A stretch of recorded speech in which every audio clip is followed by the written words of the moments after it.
Selamat siang semuanya, Namo Buddhaya. Pada kesempatan siang hari ini, kita akan kembali mengisi waktu kita untuk mendengarkan pengetahuan Dhamma tentang workshop meditasi, ya, workshop meditasi. Saya mengambil judul pada tema workshop ini adalah tentang Citta Bawana, ya, Citta Bawana.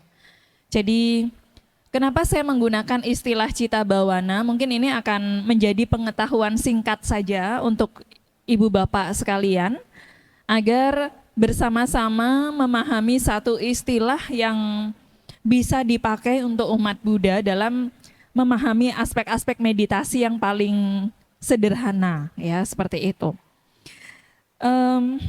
Saya akan mengawali kenapa saya menggunakan istilah Citta Bawana, ya. Di slide mungkin bisa next, ya. Mengapa menggunakan istilah Citta Bawana?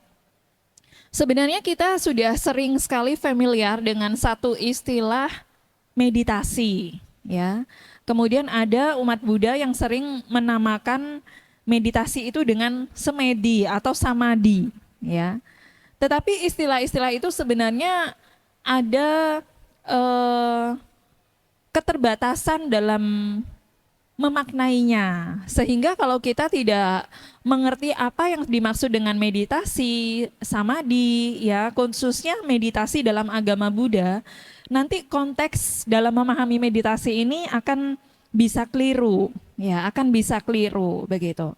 Maka penting kita sebagai umat Buddha juga mengerti apa itu meditasi dalam agama Buddha, ya. Jadi bukan meditasi yang umumnya kita pahami secara konteks umum, ya, secara keseluruhan begitu.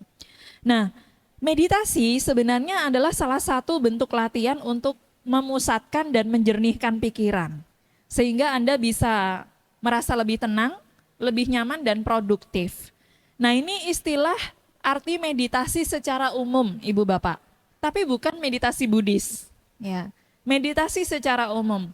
Sehingga konteksnya ketika orang bermeditasi, tujuannya itu hanya ingin mencapai ketenangan saja atau kenyamanan saja.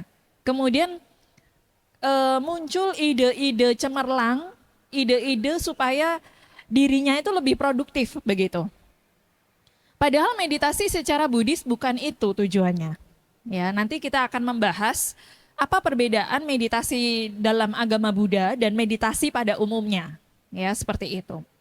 Lalu Ibu Bapak biasanya juga mengenal istilah samadhi. Ya. Samadhi itu banyak diterjemahkan dengan konsentrasi. Ya.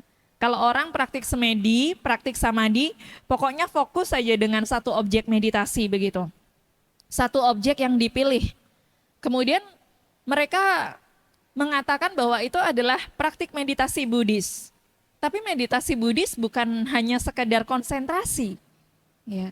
Sehingga istilah ini juga harus dimengerti terlebih dahulu secara lengkap, ya, agar Ibu Bapak tidak salah memahami apa yang dimaksud sebagai meditasi Buddhis seperti itu. Nah, saya lebih merasa tepat, ya, dan sesuai mengambil istilah di dalam agama Buddha meditasi itu dengan sebutan bawana, ya. Jadi ini tidak diambil dari istilah terjemahan, tetapi asli dari bahasa Dhamma, bahasa yang ada di dalam Tipitaka. Kalau istilah meditasi sebenarnya itu diambil dari terjemahan bahasa Inggris, meditation, ya.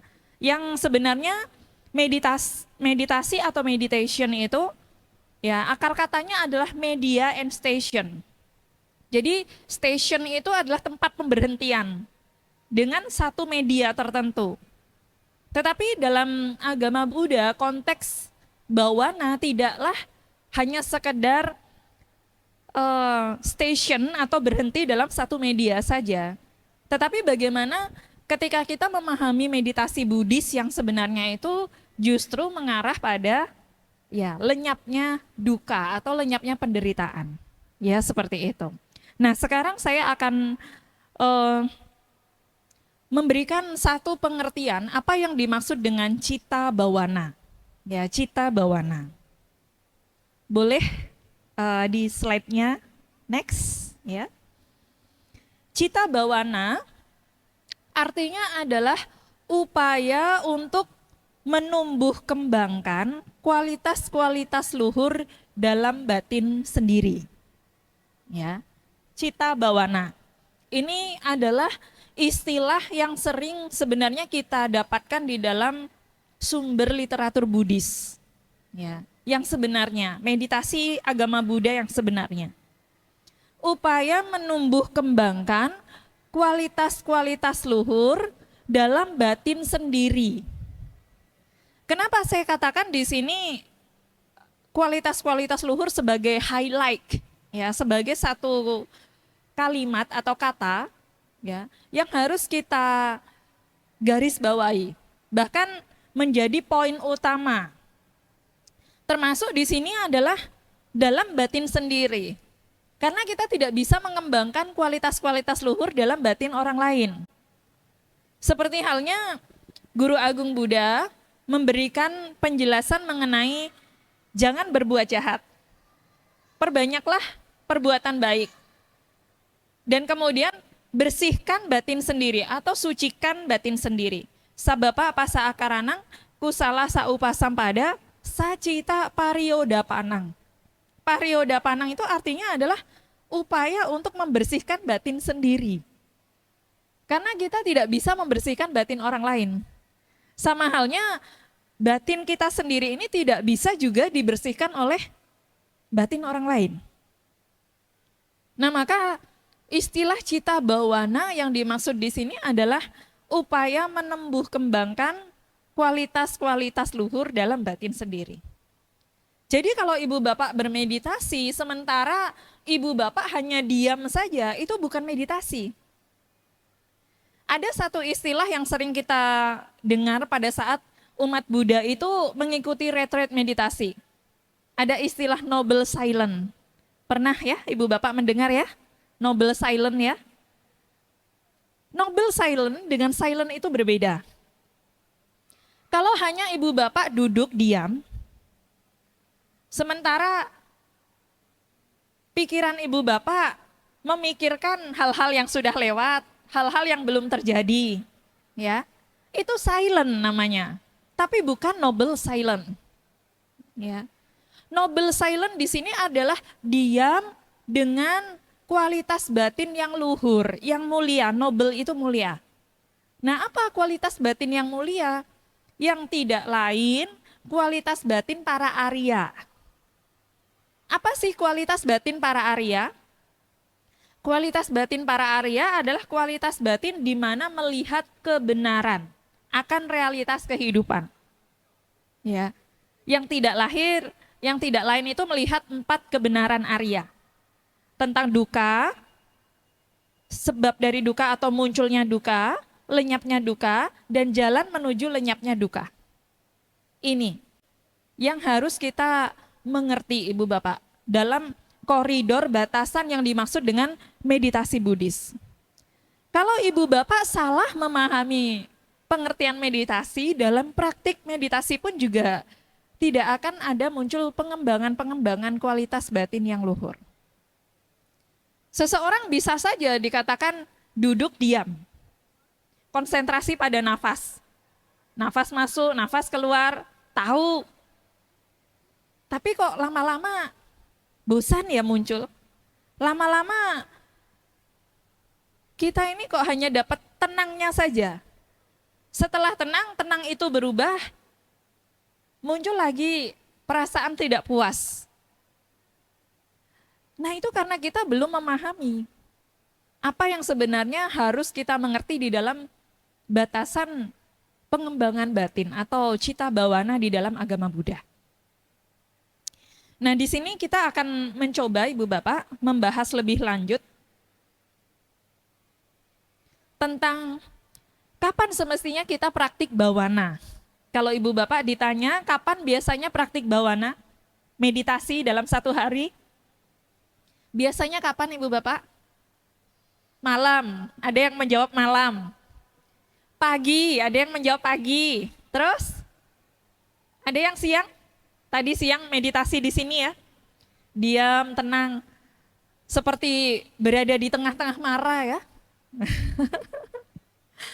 Suasananya di luar bising sekali, tapi kita mencoba untuk diam, tetap mengembangkan. Semoga Anda semua bahagia. Semoga semua makhluk yang berada di Mall Taman Anggrek ini bahagia. Terus batin kita berada di situ. Ya.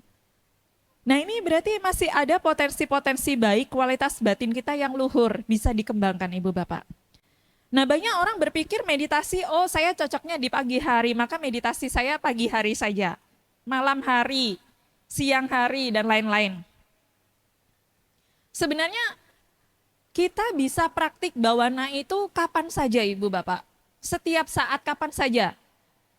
Tetapi ingat, memang ada waktu-waktu khusus yang biasanya dipilih oleh seseorang itu untuk kapan ya saya bisa lebih nyaman duduk. Dan banyak orang berpikir meditasi itu hanya duduk saja. Hanya satu posisi duduk itu dikatakan sebagai latihan meditasi. Kalau satu hari tidak bisa duduk 1 jam, 2 jam, maka satu hari ini tidak meditasi. Ya. Kalau mengacu di dalam Karania Metta Sutta yang tadi Ibu Bapak sudah baca. Selagi berdiri, berjalan ataupun duduk, bahkan juga berbaring. Selagi tiada lelap. Ya. Selagi tiada lelap, saat Ibu Bapak pokoknya tidak tidur, di situ sebenarnya ada kesempatan Ibu Bapak bisa mengembangkan cita bawana. Bisa praktik bawana. Begitu. Artinya apa? Kita benar-benar memilih waktu di mana batin kita ini sedang tidak terdistraksi oleh kesibukan. Kalau urusannya mau memperhatikan sesuatu. Tapi bagaimana sila kalau aktivitas kita 1 hari 24 jam itu sibuk? Apakah kita tidak bisa mengembangkan bawana, praktik bawana atau cita bawana? Masih bisa. Bawana dimaksud tadi adalah poin utamanya bagaimana kita mengembangkan kualitas-kualitas luhur, Ibu Bapak. Nah, kualitas-kualitas luhur ini apa saja? Banyak ragamnya, banyak macamnya. Nanti ketika Ibu Bapak sudah mengerti berbagai macam kualitas luhur itu apa saja, nah disitulah kunci utama keberhasilan meditasi yang harusnya Ibu Bapak kembangkan dalam 1 hari. Atau bawana yang semestinya Ibu Bapak kembangkan dalam 1 hari. Ya. Kualitas batin yang luhur itu seperti apa ya Sila? Kalau Ibu Bapak ditanya kualitas batin yang luhur itu apa saja? Ya. Nah, di sini saya menandaskan bahwa kualitas batin yang luhur itu adalah kualitas batin yang mengarah pada lenyapnya duka. Duka itu apa Ibu Bapak? Penderitaan. Penderitaan itu apa? Tidak puas. Ya, kecewa. Berpisah dengan yang dicintai. Berkumpul dengan yang dibenci. Kemudian apa lagi? Sakit. Usia tua. Kematian. Singkatnya, kelahiran itu adalah duka. Lalu bagaimana Sila kita yang sudah lahir ini bisa dikatakan bebas dari duka? Ibu Bapak pernah meditasi duduk 1 jam ya? Pernah? Ada yang pernah duduk 1 jam meditasi? Pernah.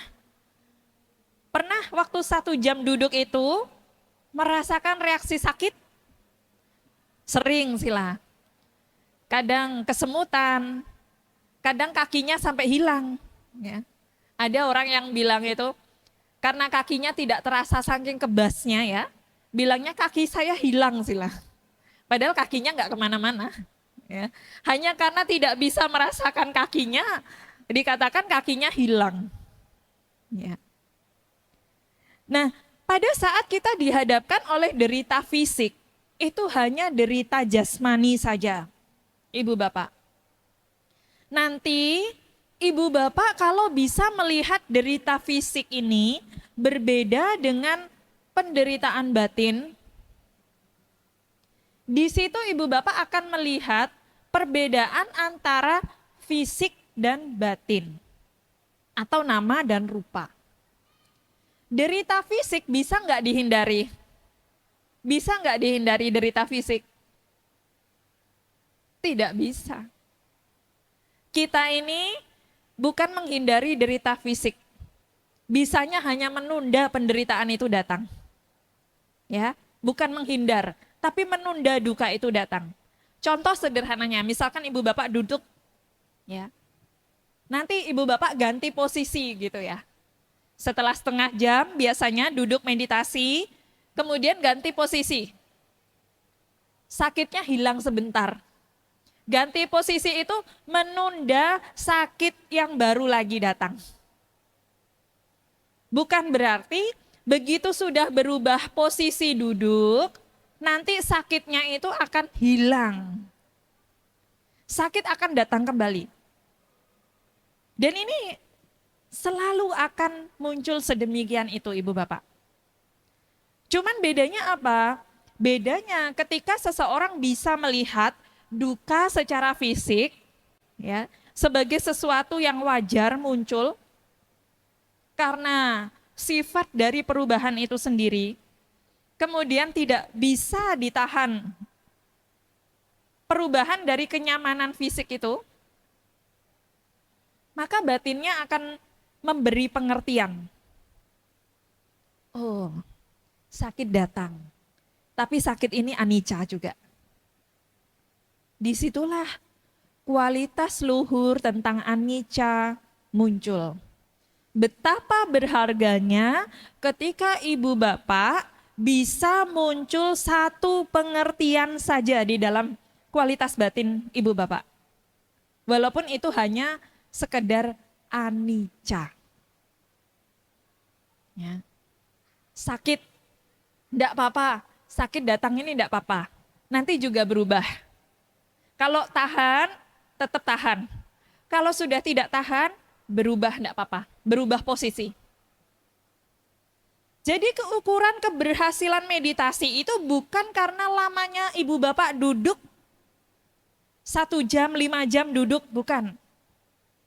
Keberhasilan praktik bawana adalah ketika Ibu Bapak seberapa banyak memunculkan pengertian benar kualitas-kualitas luhur tadi. Berupa apa? Berupa anicca.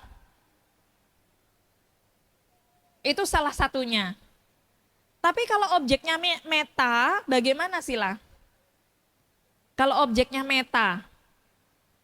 Meta itu artinya apa biasanya Ibu Bapak? Diterjemahkan apa? Cinta kasih. Cinta kasih itu apa ya? Cinta kasih itu meta sila. Oh, balik lagi.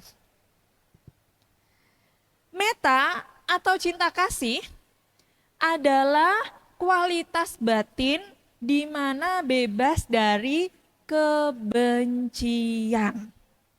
Itu artinya meta. Benci pada apa sila? Pada apapun. Pada orang, pada kondisi, pada situasi, pada lingkungan, atau pada apapun itu. Contoh sederhananya. Mungkin sebagian besar orang lebih suka yang namanya ketenangan, tidak ramai, ya. Tapi begitu diajak meditasi di tengah mall kayak ini, yang hiruk pikuk orang lalu lalang banyak sekali. Kalau orang tidak bisa praktik meta dengan baik, aduh, bising sekali tempat ini, ramai banget tempat ini. Saya mau duduk meditasi, kenapa tidak bisa? Ya memang tempat ini dibuat oleh panitia untuk acara festival. Tapi kalau kita itu bisa praktik pengembangan pikiran luhur, ya, sebenarnya di situ poin utama meditasi. Ibu bapak bisa mengalahkan penolakan-penolakan, kebencian-kebencian terhadap situasi, orang, kondisi, itulah meditasi. Kenapa? Karena bisa mengatasi rasa tidak senangnya dengan orang. Wah, saya tidak mau datang ke sini misalkan. Kenapa? Saya ketemu orang yang sangat saya benci 10 tahun yang lalu. Maka tidak mau datang. Nah, itu bukan praktik meta. Praktik meta bukan hanya sekedar semoga Anda bahagia. Iya, itu adalah praktik keberlanjutan dari meta. Yaitu punya pengharapan baik kepada semua makhluk. Kepada siapa saja. Kenapa bisa punya pengharapan baik kira-kira Ibu Bapak? Kepada semua orang atau kepada siapa saja? Kira-kira kenapa kita bisa punya pengharapan baik?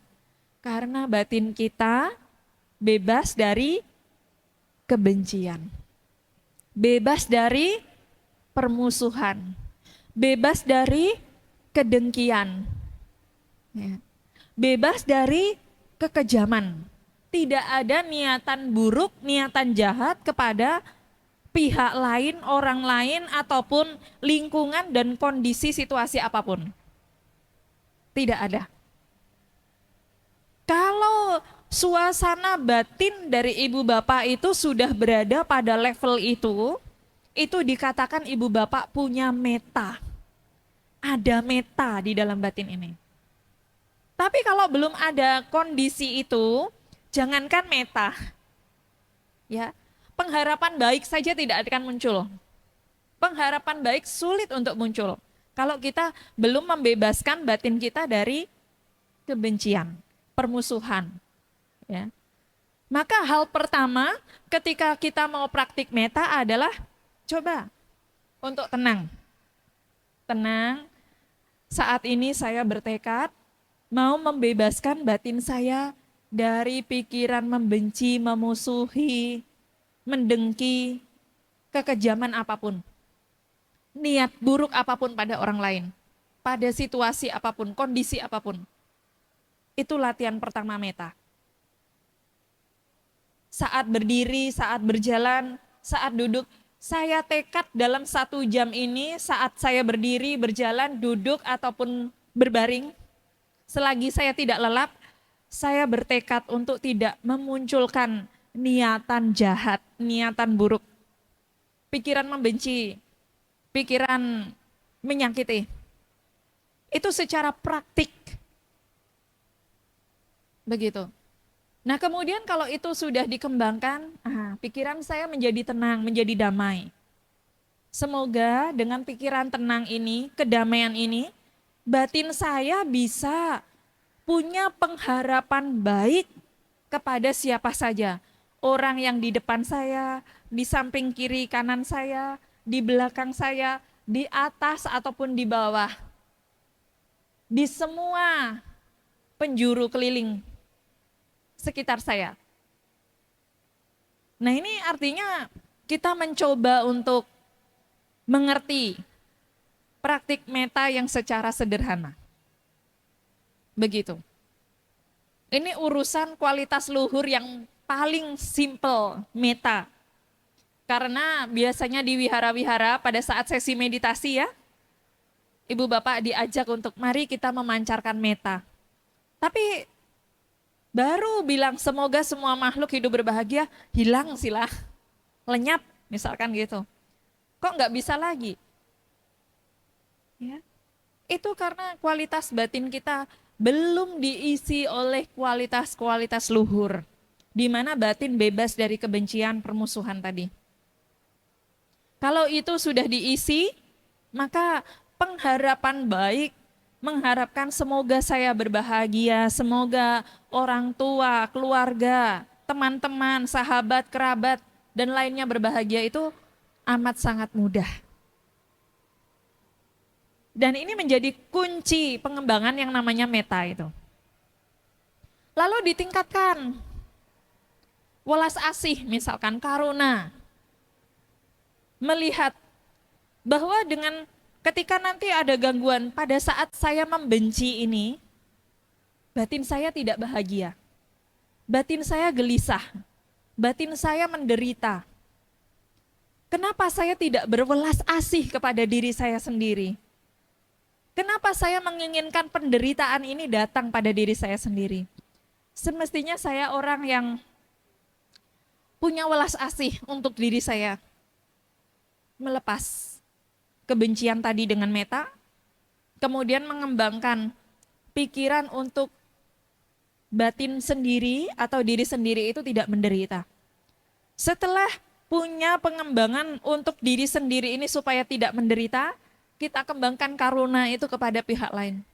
Saya juga berharap orang-orang di sekitar saya tidak menderita.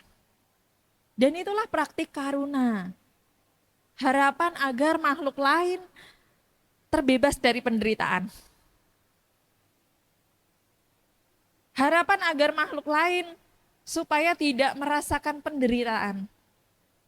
Kalau kita jahat, kita berbuat buruk, berpikir buruk pada makhluk lain, bahkan hanya berpikir buruk pada makhluk lain saja, makhluk lain bisa menderita. Level karuna ini bahkan bisa mengikis yang namanya niatan-niatan buruk untuk berpikir buruk saja pada orang lain. Itu bisa dikikis. Maka kalau ibu bapak ingin mengatasi biapada atau niatan buruk pada orang lain, berpikir buruk pada orang lain, sering-sering melatih karuna ini. Bahwa pada saat kita merenungkan ketika saya muncul pikiran buruk yang hanya sedikit saja, hanya satu momen saja, ini membawa potensi penderitaan bagi saya sendiri dan juga makhluk lain. Penderitaan orang lain. Maka sebagai satu bentuk kebijaksanaan, seseorang mestinya ya meninggalkan hal itu. Ini yang dikatakan praktik karuna. Di sini saya ya, slide berikutnya mungkin bisa diubah ya. Memberikan contoh kualitas-kualitas luhur itu tidak keseluruhan Ibu Bapak. Hanya beberapa saja yang menjadi poin utama. Ya. Lalu praktik meditasi yang lainnya bisa menggunakan objek kanti. Kanti apa biasanya diterjemahkannya?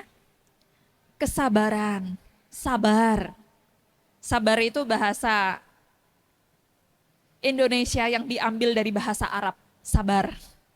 Ya. Kanti, kalau mengambil dari bahasa Indonesia asli, orang Jawa itu ya, kanten. Ya.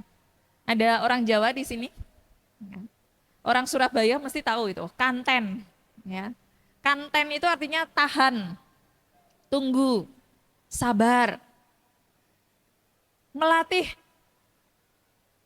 ketahanan ini mudah atau sulit Ibu Bapak? Tidak mudah. Tahan. Jangankan menahan amarah ya. Kalau Ibu Bapak ikut retret meditasi menahan untuk tidak bicara saja, ya, itu butuh perjuangan yang luar biasa. Kadang-kadang panitia sudah kasih arahan, himbauan, tolong ya, noble silence.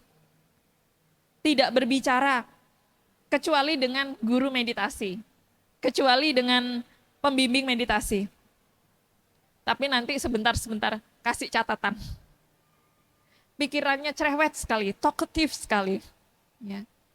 Memang ini ditutup, tapi yang di sini terus bicara, cerewetnya minta ampun pikirannya ini. Ya. Dan bertahan untuk tidak memunculkan suara dalam ucapan ini, ya, itu juga latihan kesabaran. Sabar, menahan untuk berbicara. Sabar ketika ada perasaan tidak nyaman muncul. Sabar untuk mengurangi sikap yang tidak membuat kenyamanan diri sendiri atau pihak lain. Kalau ibu bapak bisa menahan itu juga meditasi. Walaupun ibu bapak tidak duduk diam, tidak cangkamana mondar mandir, ya, tidak meditasi berbaring. Kalau meditasi berbaring ini rentan ibu bapak. Rentan apa? Rentan untuk melanjutkan, ya, kenyamanan berikutnya, tidur biasanya.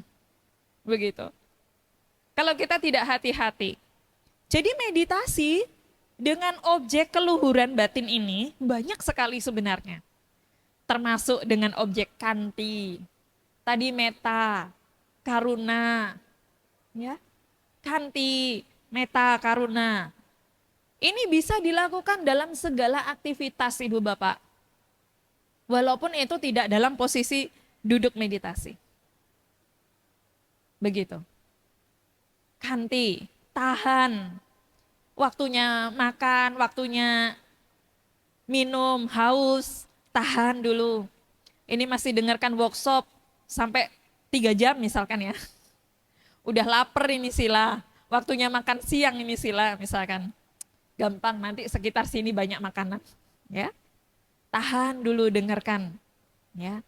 Ini juga praktik kesabaran, latihan kesabaran. Jadi sabar itu bukan hanya karena menahan sakit, bukan. Bukan sabar untuk tidak marah-marah, bukan itu saja. Tapi sabar dengan situasi apapun yang tidak membawa kesenangan diri kita. Yang membawa ketidaknyamanan diri kita. Itu juga sabar namanya, punya ketahanan. Dan dikatakan, kanti paramang. Ya. Kesabaran itu adalah cara bertapa. Bertapa itu cara membakar hal-hal yang buruk paling tinggi. Praktik tapa yang tertinggi. Kalau seseorang bisa mengembangkan kanti ini dalam kesehariannya, ya, kanten, tahan. Temennya nggak datang-datang, katanya janjinya jam 1, ini kok sampai jam 3, jam 5 kok belum datang ya. Sabar, kanti. Ditinggal sambil keliling-keliling, sambil baca buku, sambil dengarkan hal yang bermanfaat. Ya, latihan kesabaran. Nunggu temennya, kok pesan saya nggak dibalas-balas ya WA-nya ya. Nah, kalau orang tidak kanten, ya, wah, ini bolak-balik bisa teleponnya sampai 10 kali. Kok nggak dibales-bales ya? Nanti endingnya marah. Kanti, latihan sabar. Oh ya, mungkin dia sedang sibuk. Mungkin sedang ada aktivitas yang dikerjakan. Ya, mungkin baterainya lowbat. Ya. Jadi berusaha mengisi pikiran-pikiran kita ini dengan hal-hal yang positif untuk menahan hal-hal yang tidak menyenangkan. Itu adalah kanti. Ini juga objek dalam latihan cita bhavana. Begitu. Banyak ya. Ibu bapak punya 3 objek ini saja dalam keseharian kita. 24 jam boleh berganti-ganti. Meta sesekali dipakai. Karuna dipakai. Kanti dipakai. 24 jam itu akan memiliki nilai yang sangat-sangat berharga sekali. Tapi kalau batin ibu bapak tidak diisi itu, wah, satu hari ini rasanya kok membosankan sekali. Satu hari ini rasanya sulit sekali menghadapi kehidupan. Karena batin kita tidak diisi oleh kualitas-kualitas luhur. Ini. Kemudian ada lagi perenungan dalam meditasi yang juga harus dikembangkan dalam cita bhavana ini. Yaitu anicca tadi. Anicca. Ibu bapak kalau diajak untuk mengerti tentang anicca mudah ya? Mudah tidak ibu bapak kira-kira? Mudah, gampang sekali sila. Pokoknya anicca itu adalah tidak kekal. Anicca adalah selalu berubah. Tapi bagaimana kalau diri sendiri ini dihantam oleh perubahan? Komplain. Batin kita punya sifat dan karakter tidak mau ada perubahan. Apalagi kalau kita sedang happy ya. Kalau kita sedang sedih, kok nggak cepat selesai-selesai, maunya ada perubahan. Ya. Tapi kalau ada kebahagiaan, kira-kira mau nggak berubah kebahagiaannya itu? Sulit. Ada kesenangan di situ, mau nggak berubah? Sulit. Ya. Tapi kenapa ini harus digunakan sebagai objek meditasi sila, bahkan dicapai untuk merenungkan segala sesuatu. Baik itu yang sifatnya materi ataupun yang non materi. Fisik ataupun yang non fisik. Termasuk batin kita, perasaan, ingatan, anggapan-anggapan, ide-ide. Tubuh ibu bapak selalu berubah tidak? Berubah ya. Kalau kita tidak bisa melihat tubuh ini selalu berubah, apa yang muncul ibu bapak? Tidak puas dengan tubuh sendiri. Tidak puas dengan tubuh orang lain. Kecewa dengan tubuh sendiri. Kecewa dengan tubuh orang lain. Betul tidak? Contoh sederhananya. Wah, ini habis Cynthia. Sering-sering diundang makan sama keluarga. Ya. Kok saya tambah berat ya sekarang ya? Berat badan saya kok nambah ya? Orang-orang bilang, wah kamu kok tambah gemuk ya sekarang ya? Tambah berisi ya, begitu. Langsung, enggak kok saya enggak gemuk, enggak berisi, hanya sedikit aja, lemaknya agak tebel saja. Ya. Kita tidak menerima perubahan tubuh fisik kita. Atau sebaliknya, orang karena banyak pekerjaan, stres ya, sampai akhirnya tubuhnya menjadi kurus. Kok kamu sekarang tambah cungkring ya? Gitu. Kok kamu sekarang tambah kecil ya? Enggak kok, enggak. Saya bukan kurus ini, diet. Ya. Kadang karena tidak bisa menerima perubahan-perubahan itu, kita menjadi tidak puas dengan tubuh sendiri. Ini urusan tubuh, belum nanti tubuh orang lain. Nanti pasangannya gemuk sedikit, kamu kok sekarang udah nggak langsing lagi seperti dulu ya. Ya. Perutnya ini kok kayak orang hamil 10 bulan. Ya. Komplain gitu.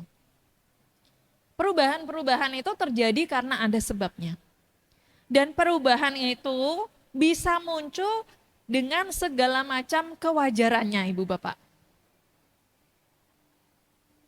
Kita sakit, berubah tua, bahkan sampai nantinya mati.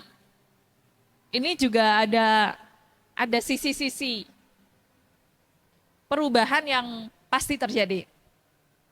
Dan bagaimana cara sebagai umat Buddha yang meyakini ajaran kebenaran dalam melihat perubahan itu? Kira-kira bagaimana caranya dalam melihat kebenaran akan perubahan ini? Diterima dengan kewajaran. Kalau ibu bapak ada kesempatan waktu baca parita, ya, biasa merenungkan, saya wajar mengalami usia tua. Saya wajar mengalami sakit. Saya wajar mengalami kematian. Sebenarnya kalimat-kalimat itu memberikan pengertian kepada kita bahwa berubah itu adalah wajar. Anicca itu pasti terjadi. Perubahan itu wajar terjadi. Kalau tidak dilihat dengan kewajaran, apa yang terjadi? Duka datang. Kenapa? Karena kita menginginkan tidak adanya perubahan. Menginginkan tidak adanya perubahan itulah yang menjadi sumber penderitaan. Ya. Bosan sila, di rumah aja bosan. Keluar masuk ketemunya itu-itu aja. Ya. Bosan itu apa sebenarnya? Bosan itu adalah munculnya keinginan baru yang tidak kita lihat sebagai bentuk perubahan. Maka kalau seseorang tidak pandai dalam melihat kebosanan ini sebagai bentuk keinginan, dia pasti akan menderita. Ya, ini. Ini urusan anicca. Perasaan kita berubah tidak Ibu Bapak? Berubah. Pagi moodnya bagus, seneng. Siang setengah bagus. Malam hari marah-marah. Ya. Ini berubah. Kalau pas moodnya bagus, pasangannya happy, anak-anak happy, keluarga happy. Setengah bagus, harus tahu diri. Pas tidak bagus, pergi. Ya, nah itu. Karena perasaan ini selalu berubah, juga ini harus dilihat sebagai kewajaran. Dia berubah ini pasti ada sebabnya. Apa ya? Mungkin dia lelah, mungkin dia lapar, mungkin dia banyak pikiran, dan lain-lain. Ya. Kalau orang melihat sisi-sisi perubahan itu pasti karena ada sebabnya, dia akan santai saja melihat perubahan itu. Tidak akan marah, tidak akan membenci. Ya, ya sedang berubah. Besok juga sudah selesai. Anicca. Ya, begitu. Tapi kalau orang tidak mengerti sisi anicca ini, bahaya sekali Ibu Bapak. Orang bisa bertahan memusuhi 1 tahun, 2 tahun, 5 tahun, sampai 10 tahun, bahkan seumur hidup. Kenapa? Karena tidak merenungkan tentang anicca. Dia hanya berpikir pada sisi buruknya yang sekali terjadi saja. Padahal orang yang dibenci pada saat itu, momen itu, dia sudah berubah baik. Mungkin dia sudah praktik dana, praktik sila, praktik bawana juga. Tapi kita masih berkutat pada satu momen kebencian yang tidak kita senangi. Karena kita tidak merenungkan tentang anicca. Perasaan ini bisa berubah. Pemikiran bisa berubah tidak? Bisa. Bentuk-bentuk pikiran kita ini terus-menerus berubah setiap momen. Orang-orang kadang satu momen berpikir ini, berpikir itu. Tapi begitu muncul kebijaksanaan, dia berubah menjadi baik. Tidak muncul kebijaksanaan saat lengah, dia menjadi tidak baik. Kita mau melekati yang mana? Melekati keduanya, menderita. Tidak melekati keduanya, sumber bahagia. Saat berpikir baik, orang ini sedang muncul kebijaksanaan. Saat dia sedang membenci orang lain, orang ini sedang kurang bijaksana. Dilihat sebagai itu saja. Nanti ketika muncul kebijaksanaan, dia bisa berpikir baik lagi. Selesai, tidak membenci orang lain. Itu meditasi. Itu meditasi. Pencerapan kita, ingatan kita, pengenalan kita berubah atau tidak? Berubah. Jadi kalau istrinya sedang lupa, suaminya sedang lupa, oh iya, ingatannya sedang lenyap. Bukan malah dimarah-marahi ya. Kamu ini pelupa, tanggal lahir saya saja lupa, ulang tahun saya lupa, ya. Hari libur lupa, ya. Komplain, ya. Karena tidak melihat bahwa ingatan itu juga anicca. Ide-ide, anggapan itu juga anicca. Komplain. Ya. Kalau itu dilihat sebagai anicca, itulah meditasi. Dia sedang lupa, sedang tidak ingat. Selesai, nggak apa-apa. Nanti dikasih tahu jadi ingat lagi. Tapi kadang-kadang orang bosen yang ngasih tahu terus ya. Sifat dari pikiran kita. Kemudian kesadaran kita ini berubah tidak? Berubah. Kadang kesadaran yang muncul disertai dengan pandangan benar. Kadang tidak disertai dengan pandangan benar karena kelengahan. Kalau disertai dengan pandangan benar, ini yang muncul kebijaksanaan. Wisdom, solusi. Ya.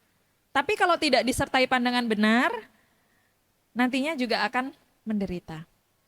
Maka ini harus dimengerti. Bahkan Ini menjadi objek meditasi juga, anicca. Selanjutnya tentang asubha, ketidakindahan. Ibu bapak ini sekarang sedang ada di mall ya. Istrinya hati-hati ya Pak ya, digandeng ya. Ya, digandeng. Bukan karena supaya istrinya tidak hilang, ya, bukan. Supaya istrinya itu tidak masuk ke toko sana, ya. Nanti membeli ini, membeli itu karena melihat apa? Oh, pakaiannya indah. Tasnya bagus, sepatunya bagus. Lupa diri nanti. Ya, padahal di rumah tasnya udah lebih dari 10. Pakaiannya udah lebih dari 100. Sepatunya lebih dari 10. Kalau itu dilihat dari sisi keindahan saja, kita menjadi muncul kemelekatan. Tapi sesekali lihatlah, tas, pakaian, apapun itu, kita beli, kita nikmati sebentar, sudah selesai. Ternyata hanya kesenangannya sebentar saja juga. Lihatlah sisi cacatnya, yang nanti bisa rusak. Seandainya saya beli tas yang dengan harga ini, ternyata kapasitas pemakaiannya sama, fungsinya juga sama, tidak bisa untuk dibawa belanja ke pasar, bawa sayuran, ya, misalkan gitu. Ya, lebih baik saya membeli yang sesuai dengan fungsinya.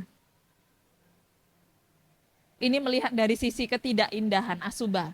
Jadi bukan hanya fisik tubuh kita saja, termasuk juga orang lain. Termasuk benda-benda di luar diri kita. Nah ini untuk mengurangi kemelekatan juga, bahwa setiap benda apapun termasuk tubuh ini, tubuh orang lain, ada sisi tidak indahnya, sisi cacatnya. Untuk membuat diri kita itu berpuas hati, mengurangi keinginan, kemelekatan. Ini meditasi juga. Terakhir, anapanasati. Semuanya tahu ya anapanasati itu apa? Nafas. Nafas itu apa Ibu Bapak? Nafas itu apa? Nafas itu apa ya Sila? Nafas itu adalah udara yang keluar masuk melalui hidung, namanya nafas. Betul tidak? Nah, kalau udara yang keluar masuk melalui lubang lain beda lagi namanya. Ya. Tapi kenapa nafas ini digunakan sebagai objek meditasi? Salah satunya, nafas ini karena jarang kita perhatikan. Kita tidak sadar, sebenarnya kita itu hidup bergantung pada nafas ini. Nafas ini berubah, yang menunjukkan karakter dari berbagai macam objek meditasi. Kalau ibu bapak tidak sadar, dengan nafas ini saja, untuk menyadari hal-hal yang lainnya juga sulit. Untuk melihat kebenaran tentang anicca dan lain-lain. Nah, memperhatikan nafas itu bukan hanya sekedar memperhatikan keluar, masuk, saya sedang bernafas, tidak Ibu Bapak. Tapi pada saat memperhatikan nafas, juga harus mengerti bahwa nafas ini punya sifat anicca, berubah. Baik yang nafas panjang, pendek, halus, muncul, ataupun yang lenyap. Dilihat hal itu. Kemudian ditingkatkan pengertiannya. Sebagaimana nafas ini, demikian pula sifat dari segala hal yang berbentuk. Berubah, anicca. Jadi pada saat 1 detik menghirup dan mengeluarkan nafas, kita memunculkan pengertian dhamma, kualitas luhur dalam batin kita. Nah inilah, tentang kualitas batin luhur. Kalau mau dijabarkan, next, nanti pertemuan berikutnya. Ini masih beberapa objek dari kualitas batin luhur itu apa. Ya. Nah sekarang, kadang-kadang orang juga bingung mengenai posisi yang terbaik dalam meditasi. Ini adalah slide terakhir Ibu Bapak dalam workshop meditasi ini. Sebagai dasar untuk kita praktik Citta Bhavana di dalam koridor ya literatur Buddhis yang sesuai itu bagaimana. Kadang orang-orang berpikir bahwa praktik meditasi, posisi yang terbaik itu adalah duduk. Ada yang berpikir, oh saya lebih cocok meditasi berdiri. Ada yang berpikir, saya cocoknya berjalan. Ada yang berpikir adalah, saya cocoknya berbaring, karena mudah tidur nantinya. Ya. Tetapi sebenarnya posisi yang terbaik, apa Ibu Bapak, saat kita mengembangkan Citta Bhavana ini? Posisi yang membantu seseorang sepenuhnya dapat mengembangkan 3 hal, yaitu daya upaya benar, keteguhan batin atau konsentrasi benar sama-sama di, ya. Dan yang ketiga adalah pengingatan benar sama sati. Jadi daya upaya benar itu sama wayama, pengingatan benar itu adalah sama sati, keteguhan batin itu adalah sama samadhi. Posisi yang membantu seseorang bisa mengembangkan 3 hal ini dikatakan posisi yang terbaik dalam cita bawana. Jadi tidak bergantung pada posisi duduk, berdiri, berjalan, ataupun berbaring. Maaf, bahkan ketika ibu bapak sedang di toilet pun, kalau ibu bapak bisa mengembangkan daya upaya benar, pengingatan benar, ya, dan juga keteguhan batin yang benar ini, dikatakan itu yang menjadi posisi terbaik dalam praktik cita bawana. Nah, inilah penjelasan singkat mengenai dasar meditasi di dalam koridor agama Buddha, bukan meditasi-meditasi yang lain. Agar setidaknya dasar-dasar ini menjadi landasan praktik cita bawana secara benar bagi ibu bapak dalam keseharian. Terima kasih, sekian uraian dari saya. Semoga semuanya berbahagia. Selamat siang, Sotihotu, Namo Buddhaya.